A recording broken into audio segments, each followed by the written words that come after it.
Fala galera, tudo jóia? Eu sou o Lucas Ferri, eu sou o presidente do coletivo LGBTQ+, de Passos, da Wing Passos. E esse vai ser o primeiro vídeo, né, o vídeo piloto do nosso canal que a gente está estreando agora. Como é o mês do orgulho LGBTQ+, agora em junho, a gente escolheu fazer uma análise histórica desde o lançamento da primeira parada LGBTQ até as atuais. Em paralelo, a gente fez algumas conquistas. Nossa classe conseguiu, como casamento, a autorização do uso do nome social, adoção de crianças e afins. Eu espero que vocês gostem. Bom, a cidade de São Paulo, a gente vai focar na cidade de São Paulo. Para falar das paradas LGBTQ+, justamente porque ela bateu recorde de quantidade de pessoas. Tá no Guinness. Existem muitas pessoas que ainda hoje perguntam por que diabos ainda tem a parada LGBTQ+. Algumas conservadoras, algumas fora do meio e outras dentro do meio, que ainda questionam a importância das paradas LGBTQ+. E, é claro, a Voz explica pra vocês.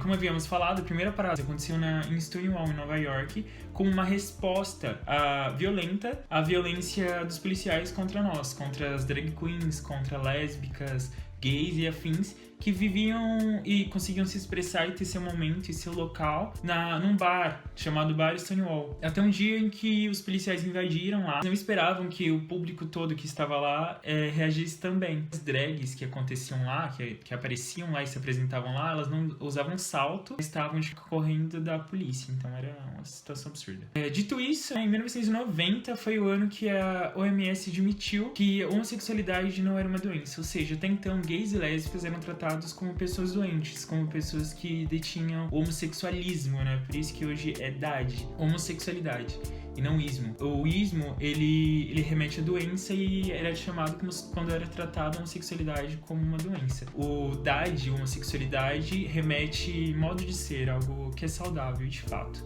Não preciso nem falar que sempre existiu e para sempre vai existir homossexuais. E mesmo nesse ano, em 1990, a gente ter saído do CID foi um ano que marcou em torno de 1.256 casos de homicídios contra a população LGBTQ+, aqui no Brasil, de acordo com o Grupo Gay da Bahia e o Grupo Atobá. Então fica essa dicotomia, saímos da OMS, mas a gente vê que não é só era considerado uma doença que as pessoas nos odiavam, eles odiavam porque por outros centenas de motivos, o conservadorismo, enfim, não cabe aqui nesse vídeo mais contraído abordar a essência do mal, né, da homofobia e da LGBTQ-fobia no geral.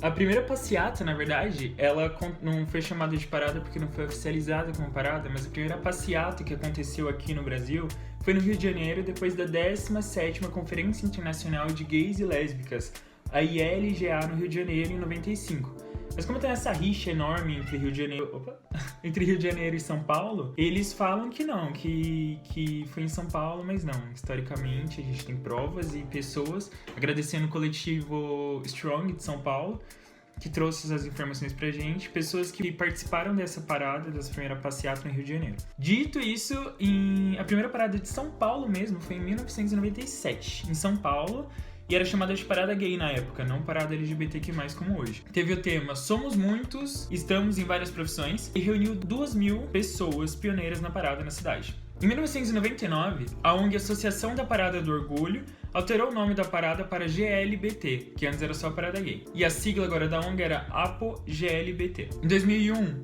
a APO-GLBT criou o calendário oficial do orgulho para o mês de junho, com o Gay Day, a Feira Cultural LGBT, o Prêmio Cidadania em Respeito à Diversidade e o ciclo de debates. O tema foi Abraçando a Diversidade, com um público entre 200.000 pessoas. Em 2002, começa a organizar a sede e reuniões com o objetivo de mapear e criar estratégias para combater a LGBTQ-fobia, criando também redes de apoio que fazem laços entre esses militantes e o governo para a criação de leis e afins para nos defender. E nessa época também eles focavam muito nos jovens, ou seja, para mapear os novos jovens LGBT, e criar laços com eles e instruí-los para que eles seguissem a militância e assim por diante, como as novas gerações.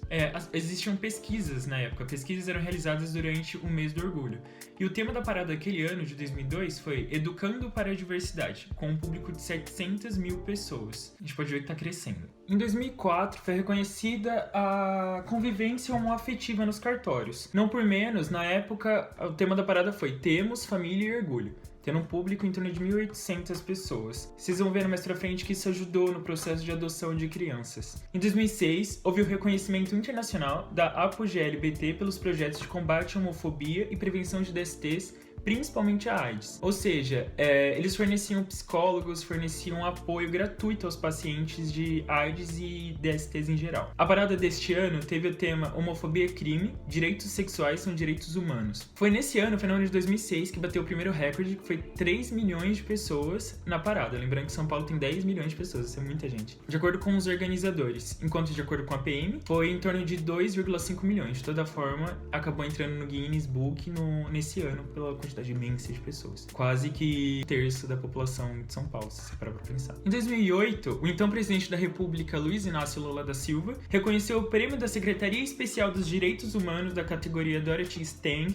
Defensores de Direitos Humanos, para APO-GLBT. No mesmo ano, com o intuito de visibilizar mais as lésbicas, que desde sempre foram colocadas de escanteio dentro da sigla, eles mudaram GLBT para LGBT. E o tema daquela parada foi Homofobia mata por um Estado laico de fato, com 3,4 milhões de pessoas nessa parada. Em 2009, o Conselho Nacional de Justiça mudou o termo padrão nas certidões de nascimento de pai e mãe para apenas filiação, garantindo que crianças possam ser adotadas por casais homoafetivos, ou por uma pessoa só, e ter todo o direito familiar de sucessórios e patrimônios, inclusive em casos de morte e separação. Não para menos, o tema da parada daquele ano foi Sem Homofobia, Mais Cidadania, que contou com sindicalistas como CTB, CUT, Força Sindical e UGT, e até mesmo a comunidade cristã Nova Esperança. Em 2011, foi reconhecida a união estável entre homossexuais. Calma, ainda não é o casamento em cartório. Enquanto a parada LGBTQ daquele ano fez história com 4 milhões de pessoas. E em 2013, finalmente, foi legalizado o casamento homoafetivo em todos os cartórios do território nacional, facilitando ainda mais a adoção de crianças por casais homoafetivos e a garantia de direitos de compartilhamento de patrimônio e coisas afins entre os casais. Pois antes, quando alguém morria de um casal homossexual, dependendo, eles nem tinham contato com a família, mas a família recebia todos os bens do falecido. Então era uma burocracia enorme, uma injustiça para quem ficou, pro viúvo ou pra viúva. O tema daquele ano foi Para o Armário Nunca Mais, União e Conscientização. Antes tarde do que nunca, em 2016 foi criada a Lei de Identidade de Gênero, que permitiu que maiores de 18 anos pudessem alterar seu gênero em cartório. E o tema da parada daquele ano foi Lei da Identidade de Gênero Já, todas as pessoas juntas contra a transfobia. Como a cereja do bolo daquele ano, o então prefeito de São Paulo, Fernando Haddad, decretou que a parada do orgulho LGBTQ+, entrasse para o calendário oficial da cidade.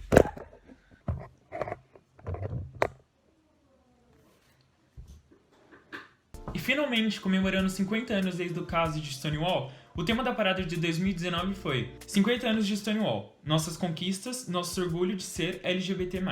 Que não poderia ser mais oportuna do que foi, uma vez que no mesmo ano, a OMS retirou a transexualidade do Código Internacional das Doenças, do CID, considerando que a transexualidade não seria mais não era considerada, ou seja, a transexualidade não é mais considerada um transtorno, mas sim uma incongruência de gênero. Fato este que colabora no combate à transfobia. Enfim, as paradas LGBTQ+ de São Paulo atraem turistas de dentro e de fora do país, e movimentam nada menos que 430 milhões de reais para a cidade. Aqui embaixo na descrição a gente deixou o link da Apo LGBT para quem quer saber mais detalhes sobre a história, sobre tudo que eles fizeram durante todos esses anos. Deixa eu finalizar o vídeo. Se inscreve, deixe seu comentário, curtida para quem gostou, contem com vós e esperem por mais novidades.